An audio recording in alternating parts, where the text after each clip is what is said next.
आज मैं एक ऐसे बिहेवियर के विषय में बात करने जा रही हूँ जो वर्तमान समय में बहुत तेजी से एक बड़ी समस्या के रूप में सामने नजर आ रहा है। जैसे जैसे हम टेक्नोलॉजी के करीब होते जा रहे हैं, उसकी सुविधाओं का लाभ उठा रहे हैं, तो उसके कुछ साइड इफ़ेक्ट भी हैं जो हमारी पूरी पर्सनैलिटी को, हमारे पूरे जीवन को नकारात्मक रूप से प्रभावित भी कर रहा है। कहा गया है ना कि संयमित और संतुलित चीज़ अगर हम किसी भी काम को, किसी भी चीज़ को हम अगर संयमित और संतुलित तरीके से करेंगे तो वो कभी नुकसानदेह नहीं होगा, लेकिन अति सर्वत्र वर्जित। आपने कभी नोमोफोबिया का नाम सुना है? फोबिया का मतलब क्या होता है? फोबिया का अर्थ है किसी वस्तु, स्थिति या गतिविधि से अत्यधिक और अनुचित डर का होना। तो बहुत सारे फोबिया आपने सुने होंगे। सोशल फोबिया सुना होगा, फिर जीव जंतुओं से फोबिया सुना होगा, किसी कंजस्टेड जगह की फोबिया, ऊंचाई से डर, ये सारी चीज़ें शब्द सुनी होगी। लेकिन नोमोफोबिया कुछ नया है। नया इसलिए है कि ये जिस विषय से डर से संबंधित है वो अपने आप में नया है। हम लोग मोबाइल फ़ोन सब लोग इस्तेमाल करते हैं। आज के संदर्भ में सच पूछे तो हमारी आवश्यकता में से एक मोबाइल फ़ोन हो गया है, क्योंकि वो हमारे ऑफिस का फाइल भी वही है। हमारी सारी ज़रूरी चीज़ें जो है उस छोटे से मोबाइल में आकर संकुचित हो गई हैं। लेकिन यहाँ मैं इसके पॉजिटिव पॉइंट की बात नहीं कर रही हूँ। फोबिया एक मानसिक विकार होता है और ये इस फोबिया से जो ग्रस्त लोग होते हैं वो इस बात की कल्पना मात्र से कि उनका मोबाइल बंद हो गया है, उनके पास मोबाइल नहीं है, गुम हो गया, ये सोच भी अगर उनके अंदर आती है तो वो बहुत बुरे तरीके से डर जाते हैं, चिंतित हो जाते हैं कि अब उनका क्या होगा, मोबाइल नहीं है। यानी पूर्ण रूपेण डिपेंडेंसी। और अगर वो नहीं है तो एकदम चिंता का लेवल एकदम पीक पे होता है और वो बहुत ही परेशान हो जाते हैं। धड़कन का बढ़ जाना, पसीना पसीना होना, बेचैन होना, एकदम नर्वस हो जाना, उन्हें लगता है अब सब कुछ खत्म सा हो गया है। ये जो ओवर रिएक्शन है ये अनुचित है। तो जैसा कि नाम से ही पता चलता है, नोमोफोबिया यानी नो मोबाइल फोबिया। या अगर आपको पता चला कि मोबाइल नहीं है मेरे पास तो आपको फोबिक रिएक्शन शुरू। नमस्कार दोस्तों, मैं डॉक्टर ऋचा पाठक, पॉजिटिव हेल्थ सेंटर में आपका हार्दिक स्वागत है। आज हम लोग नोमोफोबिया के विषय में बात करेंगे, जिसके विषय में जो बेसिक बातें थी वो मैंने बता दी कि ये क्या है। एक्चुअली सच पूछा जाए तो इस पर ये बहुत पुरानी समस्या नहीं है, क्योंकि 2005 के बाद आम लोगों के जीवन में मोबाइल ने अपना सक्रिय योगदान देना शुरू कर दिया था। और ये जो शब्द नोमोफोबिया है, इसका जन्म हुआ 2008 में यूके में किए गए एक स्टडी के बाद। उस स्टडी में देखने का प्रयास किया गया था 1216 लोगों पर कि अगर उनके पास मोबाइल हटा दिया जाए तो क्या होता है। उस स्टडी का जो रिजल्ट आया, जो रिपोर्ट आया, उसमें देखा गया कि 58% पुरुष और 47% महिलाएं मोबाइल के नहीं होने से फोबिक रिएक्शन दिखा रहे थे। और अब ये तेजी से बढ़ता ही चला जा रहा है। जो हमारे न्यू जनरेशन है वो तो इमेजिनेशन भी नहीं कर सकते कि बिना मोबाइल की भी कोई दुनिया होती है। इंटरनेट कनेक्शन अगर नहीं काम कर रहा है, किसी भी कारणवश आपका बैटरी डिस्चार्ज हो गया है, तो एकदम जीवन में लगता है बहुत बड़ी विपत्ति आ गई, आप एकदम डिप्रेस्ड हो गए, एकदम लो हो गए। लेकिन आपको नहीं पता है कि ना चाहते हुए ये जो बिहेवियरल प्रॉब्लम है ये आपके मानसिक स्वास्थ्य को बुरी तरह से डैमेज कर रहा है। आपस में जो हम लोगों का कनेक्शन होता था बातचीत के जरिए, हम आपस में एक दूसरे से जुड़ते थे, मिलते थे, बोलते थे, वो सब इतने तेजी से उसमें ह्रास हो रहा है कि ऐसा बहुत ही कॉमन दृश्य है। आप लोगों ने भी देखा होगा, आपके घर में भी होगा, ये बहुत ही कॉमन है कि घर के सारे सदस्य इकट्ठे हो गए हैं, एक कमरे में बैठे हुए हैं, लेकिन सबके हाथ में मोबाइल है और सब अपने मोबाइल में बिजी हैं। जो इंसान मोबाइल से ग्रस्त, मतलब जो एक पहले जनरेशन वाले हैं, तो वो थोड़े दुखी हो जाते हैं कि जब सब लोग इकट्ठे हुए हैं, जब तक कोई नहीं है, अकेलेपन का साथी है, मोबाइल समझ में आता है। लेकिन जब हम सब इकट्ठे हो गए हैं तो एक आमने सामने की जो बातचीत है उसका बहुत ही इम्पोर्टेंस है, लेकिन ये धीरे धीरे खत्म होता चला जा रहा है हमारे समाज में। और इसके कारण हम न चाहते हुए अंदर से बहुत ही इमोशनली डिटैच्ड होते चले जा रहे हैं सभी लोगों से। भीड़ में भी अकेलापन का एहसास होने लगा है। हमारे सारे रिलेशनशिप जो है वो बहुत ही कमजोर होते जा रहे हैं, क्योंकि हम लोगों के अंदर वो बाउंडिंग जो होनी चाहिए वो हो नहीं पा रही है। क्योंकि हमारा सारा समय जो हम अपने परिवार, हम अपने रिलेशन को डेवलप और हेल्दी करने में लगाते हैं, वो सारा समय हम किसको दे रहे हैं? अपने साथ मोबाइल को, इंटरनेट को दे रहे हैं। तो ये बहुत ही दुखद पहलू है। अच्छे से अच्छी चीज़ों का अगर हम गलत इस्तेमाल करें तो नुकसान हमें ही उठाना पड़ता है। और इसकी वजह से शारीरिक और मानसिक दोनों स्वास्थ्य पर बहुत बुरा असर होता है। लगातार अगर मोबाइल आप यूज़ कर रहे हैं, आपकी आँख की रोशनी पर भी असर होगा। आपके ब्रेन के नर्व जो है उस वो तनावग्रस्त रहेंगे, जिसकी वजह से छोटी-छोटी बातों में चिड़चिड़ापन, गुस्सा, अनिद्रा। हम ज़्यादा वक़्त अगर मोबाइल को देते हैं तो उसका सबसे पहले और सीधा जो डायरेक्ट संबंध होता है वो हमारी निद्रा पे पड़ता है। तो हमारी निद्रा डिस्टर्ब होती है, हम कम से कम सोने लगते हैं। और जब हमारे दिमाग को पूर्ण रूप से रेस्ट नहीं मिलेगा तो स्वाभाविक है हम चिड़चिड़े भी हो जाएँगे, हम उद्वेलित हो जाएँगे, उत्तेजित हो जाएँगे, यानी इमोशनल जो स्टेबिलिटी होती है उसमें कमी आनी शुरू हो जाती है। और ये सब किसका किया धरा है? खुद का किया हुआ है। तो किसी चीज़ के प्रति इतनी निर्भरता बिल्कुल ही अनुचित है। कुछ संकेत या लक्षण हैं जिसके आधार पे देखिए मोबाइल, मैं ऐसा कभी अव्यावहारिक बात नहीं कहूँगी कि मोबाइल यूज़ नहीं कीजिए। उसको यूज़ कीजिए, यानी यूज़ कीजिए, मिसयूज़ मत कीजिए। जब घर में हमारे नियरेस्ट डियरेस्ट है, हमारे परिवार वाले, हमारे मित्र हैं, हमारी सहेलियाँ हैं, तो फर्स्ट प्रायोरिटी हमें उन लोगों को देनी चाहिए, खुलकर बातचीत करना चाहिए। उसमें जो मज़ा है, नेचर में जाइए, घूमिए फिरिए, उसमें जो मज़ा है वो मोबाइल में नहीं है। लेकिन जो इसके लती हो गए हैं और ये कल्पना मात्र से मेरे पास मोबाइल नहीं, फोबिक रिएक्शन होने लगा है, ये बहुत ही गलत है।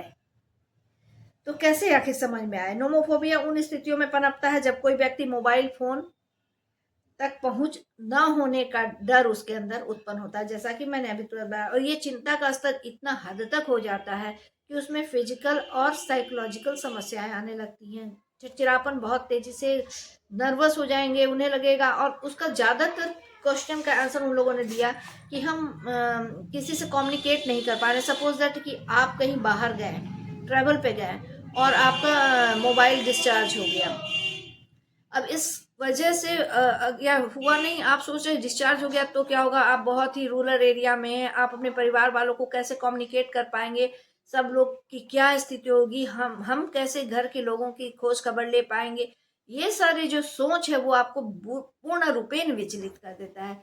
अरे ये थोड़ी देर के लिए सोचिए, आज से 25 साल पहले, 30 साल पहले भी तो लोग बाहर भी जाते थे, बच्चे भी देश विदेश सब जगह जाते थे, मोबाइल नहीं थी। तो क्या वो लोग असुरक्षित थे? जितनी निर्भरता हम लोग की बढ़ती जा रही है तो हम लोगों को लगता है कि हर पल हर क्षण हम लोग किस तरीके से उस चीज को अपने कंट्रोल में कर ले। इवन महिलाएं ऑफिस में है और मोबाइल से अपने घर में उन्होंने कनेक्शन कर लिया, बच्चे क्या कर रहे हैं नहीं कर रहे हैं वो देख रही हैं। ये तो अच्छी बात है, लेकिन किसी भी चीज अच्छा से अच्छा हम अगर अमृत भी जरूरत से ज्यादा लें तो भी नुकसान करता है। ठीक है ना? तो कहने का मतलब है कि जरूरत से ज्यादा किसी की निर्भरता, क्योंकि उसके बिना थोड़ी बहुत चिंता होना कोई बात नहीं, लेकिन उसकी वजह से एकदम ही हमारा मानसिक स्वास्थ्य असंतुलित हो जाए, ये वो जो फोबिक रिएक्शन वाले मरीज होते हैं इस टाइप के, वो इमेजिन भी नहीं करना चाहते कि बिना फोन के उनके क्या होगा। अगर फोन गुम हो गया, डिस्चार्ज हो गया, तो ये सोच तक उन्हें बुरी तरह बैडली डिस्टर्ब कर देती है। तो ये चीज सही नहीं है। इस फोबिया से ग्रस्त यूजर स्ट्रेस से बचने के लिए कुछ इस प्रकार के व्यवहार कर सकते हैं। आप कैसे पहचानेंगे? जैसे एक से अधिक डिवाइस वो हमेशा अपने पास रखते हैं, उनके पास हमेशा चार्जर होता है और उससे उसके और भी वैकल्पिक जितनी चीजें होती हैं उनके पास होता है, क्योंकि मोबाइल खोने के बारे में सोचने तक बर्दाश्त नहीं हो सकता है। तो वो सारे ये सब इंतजामात वो करते रहते हैं। एक सावधानी करना अच्छी बात है, लेकिन जरूरत से ज्यादा किसी भी चीज के लिए कंसर्न होना ये उचित नहीं है। जब लोग मोबाइल फोन का इस्तेमाल जरूरत से ज्यादा करते हैं तो आमतौर पर सबसे पहला असर जो मैंने अभी बताया, उनके नींद पर पड़ता है, वो कम सोने लगते हैं। जब कम सोएंगे तो उनके ब्रेन को रेस्ट नहीं मिलता है, उनके ब्रेन न्यूरॉन्स जो भी हैं, तो वो उसकी वजह से संतुलित नहीं रह पाते हैं, डिस्टरबेंस होता है, इरिटेशन, चिड़चिड़ापन, गुस्सा, रोने का मन, ये सारी चीजें, अकेलापन, सभी चीजें आनी शुरू होती है। क्योंकि अगर लंबे समय तक हम प्रॉपर नींद नहीं लेते हैं, ब्रेन को रेस्ट नहीं देते हैं, तो डिप्रेशन के सिम्टम्स ऐसे ही आने शुरू हो जाते हैं। तो ये भी एक पहचान है। इसके अलावे कह सकते हैं कि लोगों के साथ आमने सामने बातचीत करने के सिचुएशन को वो अवॉइड करते हैं, वो चाहते ही नहीं है कि ऐसा माहौल हो। आपसे मोबाइल में वो लंबा चौड़ा चैट कर सकते हैं, लेकिन सामने बैठ के अगर आप बातचीत करें तो उनके पास कुछ कहने को होता ही नहीं है, वो बिल्कुल लेस इंटरेस्ट दिखाते हैं और बात करने के दौरान फिर मोबाइल खोल लेंगे, फिर मोबाइल में वो बिजी हो जाएंगे। तो ये भी इसका पहचान है कि ये बहुत निकट भविष्य में इस फोबिया के ग्रस्त हो सकते हैं। उसके अलावा बार बार उपयोग जो लगातार करते रहते हैं, तो किडनियों में ये जो है मैसेज कर रहे हैं, ये कर रहे हैं, ऐसे मोबाइल को पकड़े हुए, तो इन सारे ज्वाइंट्स में उन्हें पेन या दर्द रहने लगता है। कंधे में खिंचाव, भारीपन, दर्द महसूस होता है। आंख हमेशा बोझिल भारी सा लगता है, यहाँ तनावग्रस्त महसूस होता है। मतलब अगर वो लेटेंगे भी ना तो उनको सुकून सा महसूस नहीं होता है। आंखों की रोशनी, चश्मा तुरंत लगेगा। तो ये सारी चीजें होती हैं। चिंता और तनाव के कारण वो जो भी आप उनको रोकेंगे, बताएंगे तो ऐसा मत करिए, नुकसान करेगा, तो वो दलील जो देते हैं बिल्कुल तर्कहीन होता, कोई लॉजिक नहीं होता उनकी बातों में, लेकिन वो ओवर रिएक्शन दिखाते हैं। अगर आप कह दें कि मोबाइल यूज करना कम कर दो, बंद कर दो, तो इसका ओवर रिएक्शन उन पर होता है। तो ये भी एक पहचान है। उसके अलावा सार्वजनिक स्थलों पर अनुभव की जा सकती है कि वो आप उनको प्रतिबंधित कर दिए कि आपको नहीं यूज करना है। जैसे हॉस्पिटल हुआ, कॉलेज हुए, ऐसी जगह पे अलाउड नहीं है। तो ऐसी जगह उनको जाने की इच्छा ही नहीं होती है। उनका बस चले तो वो घर के कमरे से निकले नहीं, क्योंकि घर में वाईफाई भी लगा हुआ है, एसी भी है, तो वो थ्रू आउट अपने इंटरनेट की सेवा लेते रहते हैं। और उनको लाइफ उनका इतना ज़्यादा मतलब उनको उसमें रिलैक्स फील होता है। हालांकि ये वहम है, रिलैक्स होता है, उसके साथ कितनी सारी नेगेटिविटी उनके अंदर आ रही उन्हें नहीं पता होता है।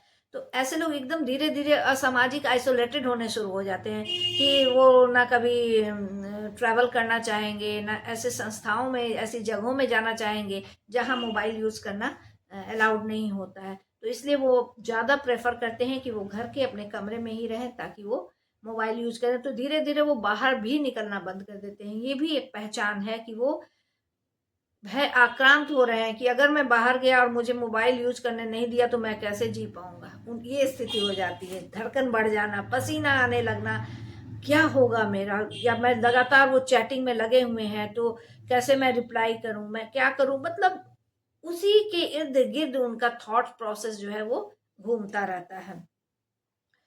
उसके अलावा दैनिक गतिविधियों जैसे सामान्य खरीदारी के लिए मोबाइल का बहुत लोग यूज करते हैं। जहाँ कोई मोबाइल रखे हुए जो हुआ जी पे कर दिया, कुछ भी हुआ, मतलब टोटल चीजें वो करते हैं। तो इससे क्या है कि आप धीरे धीरे आप इकोनॉमिकल क्राइसिस में भी आने लगते हैं। आप मान लीजिए कहीं बाहर गए, कहीं भी गए, आपके हमेशा पॉकेट पे पैसा नहीं है, तो आपने यूज करना शुरू किया। नतीजा ये होता है कि कई बार ऐसा भी होता है कि अनर्गल चीजें जिसकी कोई आवश्यकता नहीं है, क्योंकि आप निश्चिंत है कि मोबाइल तो मैं ले लूंगा। तो उस मोबाइल के अत्यधिक यूज का एक सबसे नुकसान का पहलू ये भी है कि इकोनॉमिकल क्राइसिस हो जाती है। बेवजह की चीजें इकट्ठी होती हैं और आपका पैसा बर्बाद होता है। कई लोग इसके कारण कई बार लोन लेने की स्थिति आ जाती है, उधार देना लोग बंद कर देते हैं, वो पूरा बैंक खाली कर देते हैं। ये एक अलग प्रकार का फिर ऑब्सेशन हो जाता है, शॉपिंग ऑब्सेशन डेवलप हो जाता है। तो बहुत सारी चीजें इससे जुड़ी हुई हैं। तो इस तरह अगर आम भाषा में कहा जाए कि इसका मुख्य लक्षण क्या है, कैसे पहचानेंगे, ये तो मैंने उसको पूरा गहराई में जाके बताया कि क्या क्या प्रोसेस उनके दिमागों में चलता है, क्या क्या एक्टिविटीज होती है जिसका रिएक्शन होता है। अगर छोटे शब्दों में कहा जाए तो चिंता काफी हद तक, जब अगर मोबाइल नहीं है या सोचकर या रियल में नहीं है तो क्या क्या होता है, बेहद चिंतित, श्वसन में परिवर्तन होने लगता है, छोटी छोटी सांसें चलने लगती हैं, एकदम धड़कन बढ़ जाती है उनकी, पसीना पसीना होने लगते हैं, घबराहट, बेचैनी एक जगह स्थिर बैठ नहीं सकते, तुरंत यहाँ तुरंत वहाँ, एकदम बेचैनी की सी हालत होती है। और उसके अलावा भावनात्मक लक्षण जैसे कि डिप्रेस्ड, एकदम निगेटिव थॉट्स आने लगते हैं, अब क्या होगा, अब यहाँ सब कुछ समाप्त वाली स्थिति हो जाती है। और बेहद डरे से रहते हैं, कुछ ना कुछ बुरा ही होने वाला है, फोन नहीं लग रहा, पता नहीं किसी को कुछ हो ना गया हो, ये वो, मतलब निगेटिव जो थॉट्स हैं उसका भी एक्सट्रीम हो जाता है, बहुत बेहद डर जाते हैं। और पूरी तरह निर्भरता रहती है, तो उसके कारण सारे काम उनके बाधित होने लगते हैं, क्योंकि मोबाइल से ही उन्हें शॉपिंग करनी है, मोबाइल से ही उन्हें चीज़ें देखनी है, पढ़ाई से लेके हर चीज़ उनको मोबाइल से। तो मोबाइल के बाहर भी कुछ होता है वो कर ही नहीं पाते, अगर एक मोबाइल गया तो सारी वो निर्भरता जो है वो उनको बुरी तरह से परेशान कर देती है।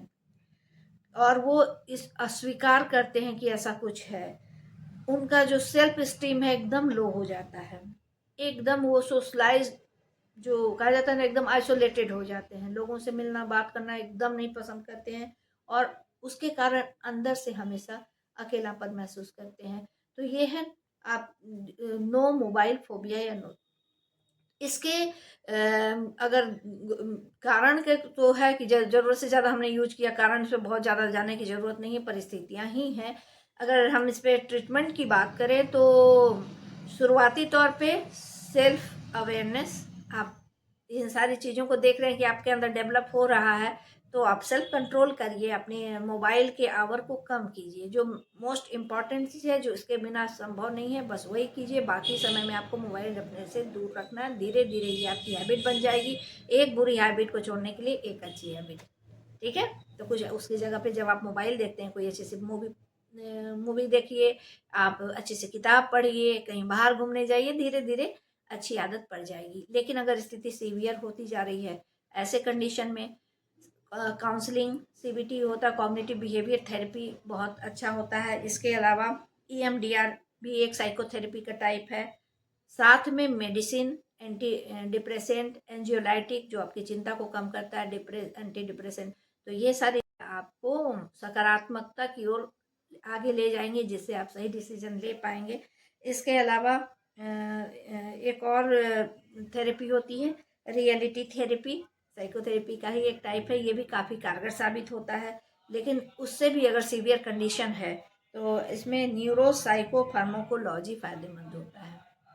न्यूरो मेडिसिन का रहता है, साइको साइकोथेरेपी, एंड आपको मेडिसिन, तो ये सारे कम्बिनेशन एक साथ किया जाता है, तो इससे भी काफ़ी फायदा होता है। तो इस तरह की अगर आपके आसपास किसी को समस्या है, समय रहते सुधर जाइए, नहीं तो फिर ट्रीटमेंट की ज़रूरत होगी। बहुत जल्दी हम फिर नए किसी टॉपिक को लेके आएंगे जो आपके लिए उपयोगी हो। अगर आपको ये वीडियो अच्छी लगी हो तो लाइक कीजिए, शेयर कीजिए, ताकि अधिक से अधिक लोग लाभान्वित हो। और चैनल को अगर अब तक सब्सक्राइब नहीं किया तो सब्सक्राइब करिए, ताकि लेटेस्ट वीडियो को आप तक पहुंचाया जा सके, इसलिए बेल आइकन को प्रेस करना भी मत भूलिए। धन्यवाद, नमस्कार।